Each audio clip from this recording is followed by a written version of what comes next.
Genres আছড়ে পড়ল বাঁকুড়া তৃণমূল পরিচালিত ঘুটগড়িয়া গ্রাম পঞ্চায়েত প্রধানের প্রাসাদোপম বাড়িতে।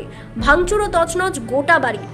এবার প্রবল জনরস আছড়ে পড়ল বাঁকুড়ার বরজোড়া ব্লকের তৃণমূল পরিচালিত ঘুটগড়িয়া গ্রাম পঞ্চায়েতের প্রধান তথা এলাকার দাপুটে তৃণমূল নেতা গণেশ মণ্ডলের প্রাসাদোপম বাড়িতে।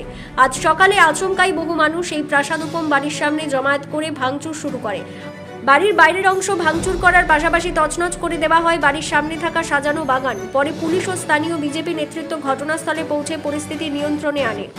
বাঁকুড়ার বরজোড়া ব্লকের ঘুটগড়িয়া গ্রাম পঞ্চায়েতের প্রধান গণেশ মণ্ডল তৃণমূলের এলাকার অন্যতম দাপুটে নেতা হিসেবে পরিচিত। গ্রাম পঞ্চায়েতের বিভিন্ন ধরনের প্রকল্পে দুর্নীতি থেকে শুরু করে বরজোড়া শিল্প তালুকে দিনের পর দিন তোলাবাজির অভিযোগ রয়েছে তার বিরুদ্ধে। অভিযোগ এই সময় বেনিয়মের মাধ্যমে একসময় রং মিস্ত্রি গণেশ মণ্ডল অল্প সময়ের মধ্যেই হয়ে উঠেছিলেন বিপুল সম্পত্তির মালিক। ঘুটগড়িয়া এলাকায় তার প্রাসাদোপম বাড়ি দেখলে রীতিমতো চোখ আটকে যেতে বাধ্য।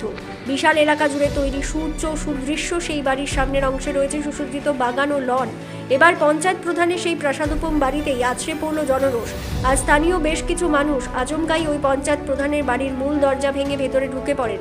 বাড়িটিতে প্রবল ভাঙচুর চালানো হয়, আগুনে পুড়িয়ে দেওয়া হয় বাড়ির মধ্যে ডাই করে রাখা তৃণমূলের দলীয় পতাকা, তছনছ করে দেওয়া হয় বাড়ির সামনের অংশের বাগান ও লন। খবর পেয়ে পুলিশ ও বিজেপি কর্মীরা ঘটনাস্থলে গিয়ে পরিস্থিতি নিয়ন্ত্রণে আনে।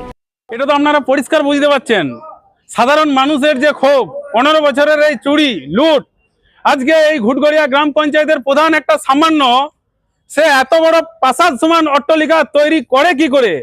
কোথা থেকে এলো এত টাকা? তিনি কি এমন ব্যবসা করেছেন যে এত কোটি কোটি টাকা খরচা করে প্রাসাদ সমান অট্টালিকা তৈরি করেছেন? সাধারণ মানুষের আজকে প্রধানমন্ত্রী আবাস যোজনার টাকা চুরি করেছে, শৌচালয়ের টাকা চুরি করেছে, তিরপলের টাকা চুরি করেছে। এই ঘুটগড়িয়া বরজোড়া যে শিল্পাঞ্চলের যে সমস্ত শিল্প রয়েছে, সেই সমস্ত শিল্পের সিএসআর ফান্ডের টাকা চুরি করেছে। শ্রমিকদের ইএসআই পিএফ পুজোর বোনাস থেকে সব কিছুতে লুটপাট করে আজকে এই প্রাসাদ সমান অট্টালিকা তৈরি করেছেন। এই বাড়িটি যদি সঠিকভাবে তদন্ত করা হয়, এখান থেকে অনেক কিছু বেরোবে। কেজি কেজি সোনা বেরোতে পারে, কোটি কোটি টাকা বেরোবে। এই আজকে বই প্রকাশ সাধারণ মানুষ করলো। আমরা যদি ঠিক সময় মতো এখানে এসে না পৌঁছাতে পারতাম, তাহলে আরো বড় কিছু বিপদ ঘটে যেতে পারতো। এই বিষয়ে বলতে চাই আমি যে একটাই কথা, যে গ্রামের মানে প্রতিটি ঘুটগড়া অঞ্চলের এলাকার মানুষ প্রধানের উপরে ক্ষোভ। কেননা এই কারণে 100 দিনের কাজের পয়সা নিয়েছে, তিরপলে একটা উন্নত মানের তিরপলও পাওয়া যায়নি পঞ্চায়েত থেকে, সেটারও উনি এই নয় ওই নয় করে দিয়েছে। তাও আবার কি মানে তৃণমূলের নেতাদেরকে দিয়েছে, কিন্তু আমাদেরকে মানে প্রতিটি মানুষকে কিন্তু সাহায্য করেনি। যারা গেছে তাদেরকে ঘুরিয়ে দিয়েছে। তারপরে